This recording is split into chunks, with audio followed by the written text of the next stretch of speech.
할렐루야. 은혜와 자비가 풍성하신 주님께서 깨워주시는 복된 아침이 되시기를 축복합니다. 10월 6일 목요일입니다. 오늘도 우리가 조용한 기도로 주님께 예배드리심으로 나아가겠습니다. 이 아침을 주님께 맡겨드리고 모든 것들을 주님께 올려드리길 원합니다. 주님, 우리의 찬양의 예배, 우리의 온 마음과 정성을 다한 이 예배를 받아주시옵소서. 지금 이 시간을 통하여서 주님께서 우리에게 말씀하여 주시는 것을 우리가 귀 기울이게 하여 주시고, 주님께서 우리에게 주시는 그 모든 마음을 우리가 담아서 하루 가운데 살아갈 수 있도록 주님께서 힘을 주시는 예배가 되게 하여 주시옵소서. 주님만을 예배하고 경배 올려드릴 수 있는 모든 순간순간이 되도록 우리의 마음을 주님께로만 주장하여 주시옵소서. 이 모든 말씀 우리 주님 예수 그리스도의 이름으로 기도드렸습니다. 아멘. 시편의 찬양 같이 하시겠습니다. 시편 찬양 시편 116편 1절과 2절의 말씀입니다. 시편 116편 1절과 2절 우리 함께 선포하며 찬양하겠습니다. 여호와께서 내 음성과 내 간구를 들으심으로 내가 그를 사랑하는도다. 그의 귀를 내게 기울이셨으므로 내가 평생에 기도하리로다. 아멘. 이제 우리에게 주시는 하나님의 말씀 함께 보겠습니다. 오늘은 사무엘하 12장 1절에서부터 14절까지의 말씀 함께 보겠습니다. 사무엘하 12장 1절부터 14절까지 우리 한 목소리로 함께 읽겠습니다. 여호와께서 나단을 다윗에게 보내시니 그가 다윗에게 가서 그에게 이르되 한 성읍에 두 사람이 있는데 한 사람은 부자고 한 사람은 가난하니 그 부한 사람은 양과 소가 심히 많으나 가난한 사람은 아무것도 없고 자기가 사서 기르는 작은 암양 새끼 한 마리뿐이라. 그 암양 새끼는 그와 그의 자식과 함께 자라며 그가 먹을 것을 먹으며 그의 잔으로 마시며 그의 품에 누움으로 그에게는 딸처럼 되었거늘 어떤 행인이 그 부자에게 오매 부자가 자기에게 온 행인을 위하여 자기의 양과 소를 아껴 잡지 아니하고 가난한 사람의 양 새끼를 빼앗아다가 자기에게 온 사람을 위하여 잡았나이다 하니 다윗이 그 사람으로 말미암아 노하여 나단에게 이르되 여호와의 살아 계심을 두고 맹세하노니 이 일을 행한 그 사람은 마땅히 죽을 자라. 그가 불쌍히 여기지 아니하고 이런 일을 행하였으니 그 양 새끼를 4배나 갚아 주어야 하리라 한지라. 나단이 다윗에게 이르되 당신이 그 사람이라. 이스라엘의 하나님 여호와께서 이와 같이 이르시기를 내가 너를 이스라엘 왕으로 기름 붓기 위하여 너를 사울의 손에서 구원하고 내 주인의 집을 내게 주고 내 주인의 아내들을 내 품에 두고 이스라엘과 유다 족속을 내게 맡겼느니라. 만일 그것이 부족하였을 것 같으면 내가 내게 이것저것을 더 주었으리라. 그러한데 어찌하여 내가 여호와의 말씀을 업신여기고 나 보기에 악을 행하였느냐. 내가 칼로 햇사람 우리아를 치되 암몬 자손의 칼로 죽이고 그의 아내를 빼앗아 내 아내로 삼았도다. 이제 내가 나를 업신여기고 햇사람 우리아의 아내를 빼앗아 내 아내로 삼았은즉 칼이 내 집에서 영원토록 떠나지 아니하리라 하셨고 여호와께서 또 이와 같이 이르시기를 보라 내가 너와 내 집에 재앙을 일으키고 내가 내 눈앞에서 내 아내를 빼앗아 내 이웃들에게 주리니 그 사람들이 내 아내들과 더불어 백주에 동침하리라. 너는 은밀히 행하였으나 나는 온 이스라엘 앞에서 백주에 이 일을 행하리라 하셨나이다 하니 다윗이 나단에게 이르되 내가 여호와께 죄를 범하였노라 하매 나단이 다윗에게 말하되 여호와께서 당신의 죄를 사하셨나니 당신이 죽지 아니하려니와 이 일로 말미암아 여호와의 원수가 크게 비방할 거리를 얻게 하였으니 당신이 낳은 아이가 반드시 죽으리이다 하고. 아멘. 지난 말씀에서 우리는 다윗의 죄악, 그가 저지른 죄에 대해서 보았습니다. 우리아의 아내와 동침한 것을 넘어서 이제 그 죄를 감추기 위해 자신의 권력을 악용해서 충실한 군인 우리아마저 죽였고 그것을 통해 밧세바를 취한 다윗의 모습을 보았습니다. 이런 다윗의 모습은 야고보서 1장 15절의 말씀을 생각나게 하는 모습이었습니다. 야고보서 1장 15절에 이렇게 되어 있죠. 욕심이 잉태한즉 죄를 낳고 죄가 장성한즉 사망을 낳느니라. 아멘.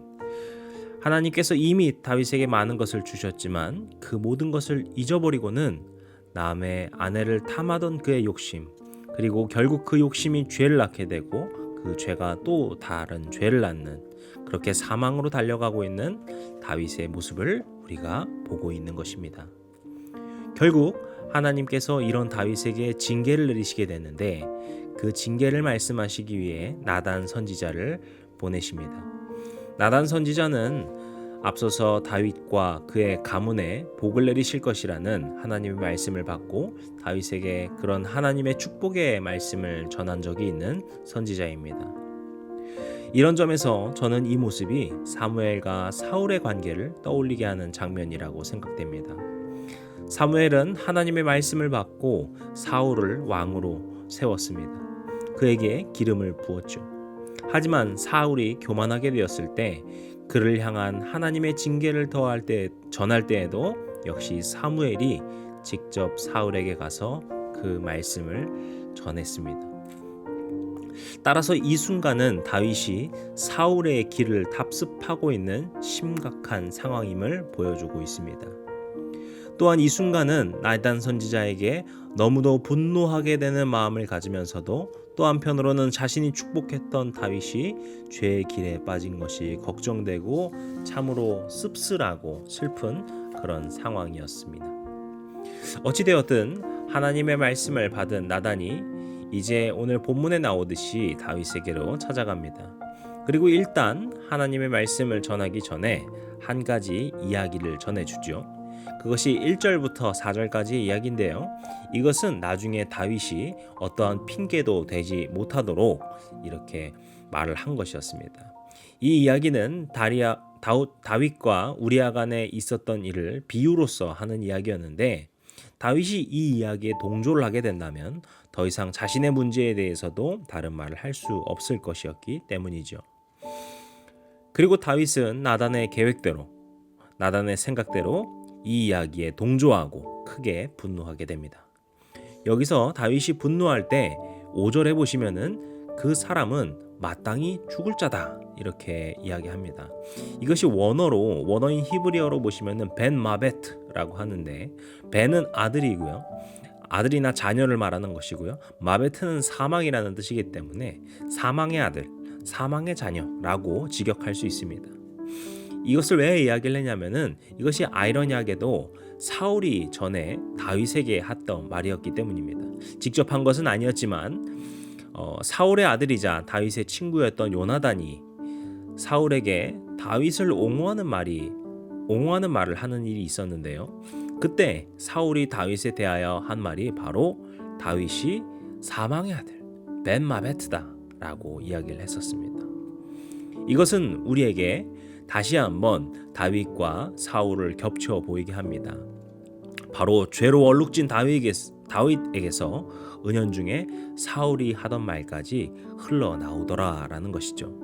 그리고 6절에서 다윗은 이야기에 나오는 그 부자가 가난한 사람에게 양새끼 4배를 갚아 주어야 한다라는 판결을 내리게 되는데요. 이것은 율법에 의한 내용입니다. 이 부분도 우리에게 많은 묵상을 주는 장면인데요. 바로 다윗은 이처럼 율법, 그러니까 하나님의 말씀을 잘 알고 있는 사람이라는 의미입니다. 그가 하나님의 뜻과 말씀을 잘 몰라서 이런 죄를 범한 것이 아니라 누구보다도 그 말씀을 잘 알고 있었음에도 불구하고 그의 눈이 탐심과 죄로 어두워져 버렸다라는 것이죠. 바로 이때 나단이 다윗에게 크게 호통을 칩니다. 당신이 그 사람이라. 이것은 오늘 매일 성경 말씀 제목이기도 한데요. 앞서 말한 것처럼 다윗이 이와 같은 하나님의 말씀을 충분히 알고 있었음에도 정작 그 말씀에 자기 자신을 돌아보지 못한 것에 대한 강력한 지적이자 호통이었습니다. 그래서 8절에서 나단은 하나님의 말씀을 통하여서 이미 다윗이 얼마나 큰 축복을 누리고 있는지를 일구어 줍니다. 8절 말씀 우리 한번 같이 읽어볼까요? 내 주인의 집을 내게 주고 내 주인의 아내들을 내 품에 두고 이스라엘과 유다 족속을 내게 맡겼느니라. 만일 그것이 부족하였을 것 같으면 내가 내게 이것저것을 더 주었으리라. 아멘. 8절에 나오는 여기 내 주인이라는 것은 사울을 뜻합니다. 그러니까 사울의 집을 주었다라는 것이고 또 사울의 아내들을 품에 두게 했다라는 말입니다. 이 아내들을 품에 두게 했다는 말은 당시 근동사회에서는 왕권을 이렇게 취하게 되는 경우에는 그의 아내도 들여오게 되는 풍습이 있었습니다. 결국에는 사울에게 있던 그 모든 것들을, 모든 힘과 권력과 그리고 또 그 모든 부유함과 그가 갖고 있던 모든 것을 다윗에게 주셨다라는 것이죠. 또 특히나 이 마지막 문장을 보시면은 만일 그것이 부족하였을 것 같으면 내가 내게 이것저것을 더 주었으리라 라고까지 말씀하십니다. 즉 하나님께서는 다윗에게 이미 너무나도 많은 것을 주셨고 그뿐만이 아니라 또 그가 원하고 또 필요로 한다면 더 많은 것을 주시고자 이미 준비하고 계셨다라는 것이죠. 하지만 다윗의 행동이 어떠했습니까? 9절의 말씀과 같이 그는 하나님의 말씀을 업신여겼습니다. 그렇게 악한 일을 저지르고야 말았습니다. 그래서 우리아를 죽인 것이고 그렇게 우리아의 아내 밧세바를 빼앗아 왔습니다. 하나님의 축복과 은혜를 잊은 다윗은 결국 죄악 가운데 허우적거리게 된 것이죠.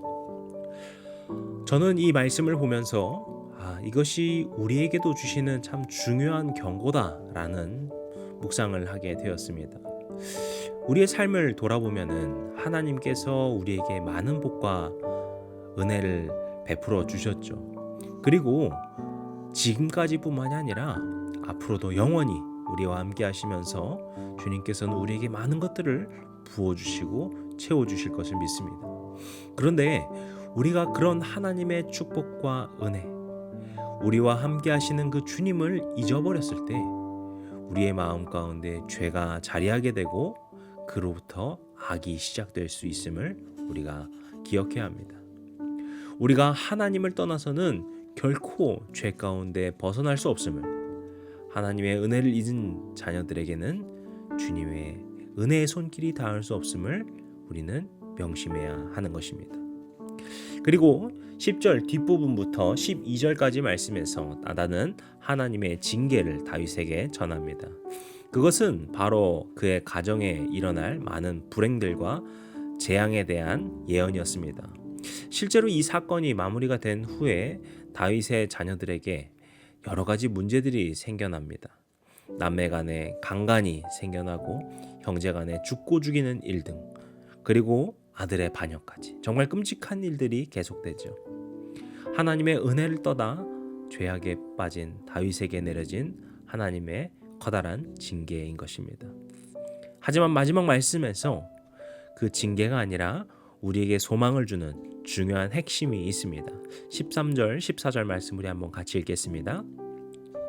다윗이 나단에게 이르되 내가 여호와께 죄를 범하였노라 하매 나단이 다윗에게 말하되 여호와께서도 당신의 죄를 사하셨나니 당신이 죽지 아니하려니와 이 일로 말미암아 여호와의 원수가 크게 비방할 거리를 얻게 하였으니 당신이 낳은 아이가 반드시 죽으리이다 하고. 다윗은 이 일을 듣고는 즉각 나단에게 이렇게 말합니다. 내가 여호와께 죄를 범하였노라. 사울도 하나님의 말씀을 어기고서 사무엘을 통해 하나님의 징계를 듣게 되는 장면이 있었는데요. 그때 사울은 이렇게 사무엘에게 이야기했습니다. 사무엘상 15장 24, 25절 말씀인데요. 제가 읽어드리겠습니다. 사울이 사무엘에게 이르되 내가 범죄하였나이다. 내가 여호와의 명령과 당신의 말씀을 어긴 것은 내가 백성을 두려워하여 그들의 말을 청종하였음이니이다. 청하오니 지금 내 죄를 사하고 나와 함께 돌아가서 나로 하여금 여호와께 경배하게 하소서 하니. 아멘. 처음 시작을 보시면은 다윗의 말과 비슷하구나라고 생각될 수 있습니다. 사울이 이렇게 고백했죠. 내가 범죄하였나이다. 이것은 마치 자신의 죄를 자백한 것처럼 보일 수 있죠. 하지만 바로 다음 뒤에 말을 보시면은 사울의 지금 이 고백은 죄의 책임을 느낀 자세, 그리고 회개하는 자세가 아니라 변명을 위한 자세였음을 볼 수 있습니다. 백성을 두려워했다는 말이 나오는데요. 이것은 백성이 자신을 두렵게 만들었다라는 원인 제공을 했다라는 것이고요. 그렇게 그들의 말을 청종했다는 것은 결국 자신이 죄를 지은 것이 아니라 백성의 말대로 했을 뿐 자기 책임이 아니라는 말입니다. 이렇게 부분을 뜯어보게 되면은 사울에게는 자기 죄에 대한 뉘우침과 회개와 그런 자세가 전혀 없었다라는 것을 볼 수 있습니다. 반면에 다윗의 고백은 한 문장의 짧은 고백이지만 거기에는 용서를 구하는 고백이 잘 담겨 있습니다. 내가 라고 말하죠. 즉 자신이 이 모든 일에 대한 책임이 있다는 것입니다.